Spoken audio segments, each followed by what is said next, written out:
I remember my very first placement. I was so excited. This was back in 2008.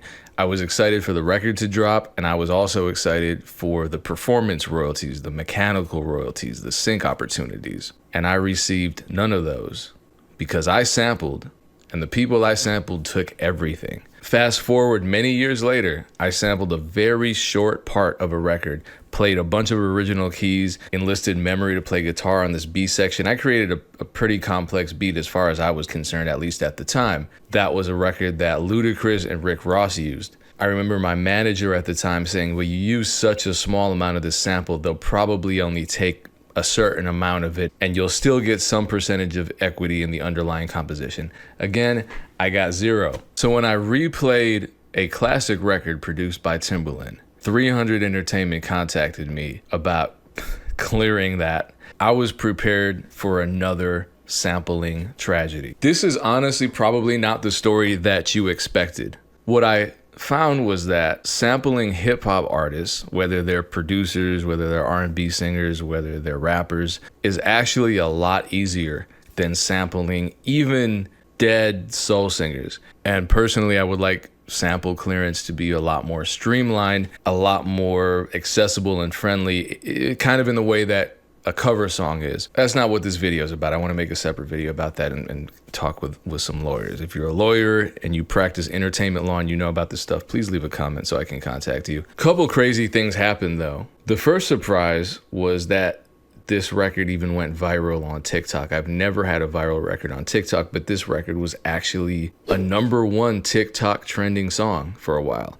It was also a top 10 trending song on a media-based chart. The song I'm talking about is Rodeo by La Pat. Initially, the original featured Big Jade, the remix featured Flo Milli. When I was approached to make the record by his team, I was told to just sample it. This is one of the greatest hip-hop R&B songs. The beat sounds amazing. It was incredibly forward-thinking. Timbaland's a genius for that one. The drums are just so hard and prominent in the mix, I wasn't gonna sample them. I wanted to reverse engineer it, recreate it. But that created some challenges. I had no idea how to recreate that main lead sound. It sounded like a vocoder, that sound.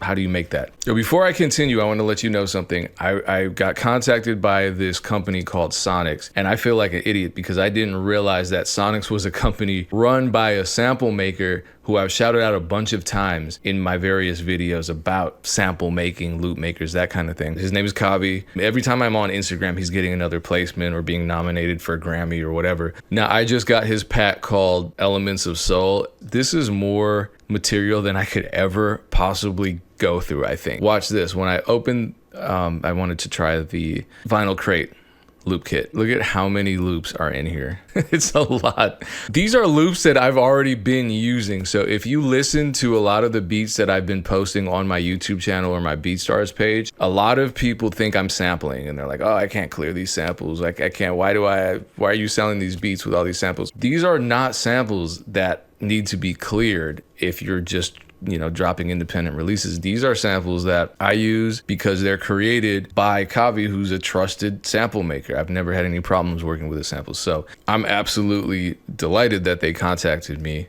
to help them promote the release of Elements of Soul. Because these samples, man, I'm telling you,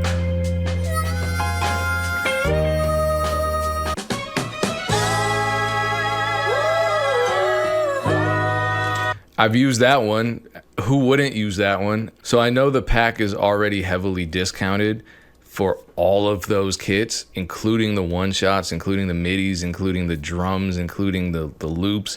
Lots of soulful loops that sound like they were lifted off of a record from the 70s, but minus all of the headache of losing all of your equity in a record if you get a placement with one of these beats that you make out of these samples. It's incredibly important to me. That's why I'm mentioning it in this very video. But you can get 30% off of that pack. Go below, click on the link. There's a code in the description for you to get that 30% off, which is not a minor discount. That's over $50 off. These are samples I use. I wouldn't be helping them promote this sample pack if I didn't use these samples quite literally every single week. So grab those samples and I'm gonna explain to you how I figured out which sound Timbaland used to create Pony for Genuine so many years ago. There's this thing called the internet. I love it. Actually, the first place I checked was YouTube, and there are amazing videos on there. Shout out to Dilio2K. He's one of the very first producers I ever saw on YouTube. I loved his videos. He's very sarcastic. Sound from the Morpheus sound module that actually have MIDI dubs. You heard what he said? It's from a Morpheus sound module. I think he even shows it. There it is. Also, Reddit. Oh shit, I'm suspended from Reddit. Tells you exactly which preset it was. The funny thing was, there were all these myths that this was a sound that was created by Timbaland via a vocoder, via some sort of complex synthesis, but it really just came off of a sound bank on one of the old EMU rack modules. As a matter of fact, when I first started producing, one of the big expenditures that I made was on a EMU rack module. So what I did was I recorded that sound here. And what ended up happening was it was just a mess. I just played a bunch of notes just to try to get them all in there. I chopped them and pitched them so that they added up to that famous melody.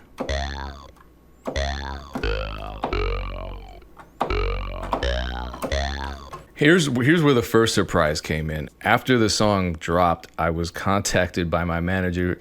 He wasn't very frantic. I was a little nervous because apparently someone reached out to 300 and they were like, you know, that's an actual sample. He didn't replay it. So I had to show them the session. And if you'll hear exactly this whole thing, like, it's messy. I had to run it through RX8 because there was all this background noise and fuzz, and that's what happens when you record from analog to digital. It just, or that's what happens when I do it. Maybe I'm doing something wrong, most likely. I don't know what I'm doing. So that's how that started. And I added some reverb to it. I widened it with, why did I say it like that?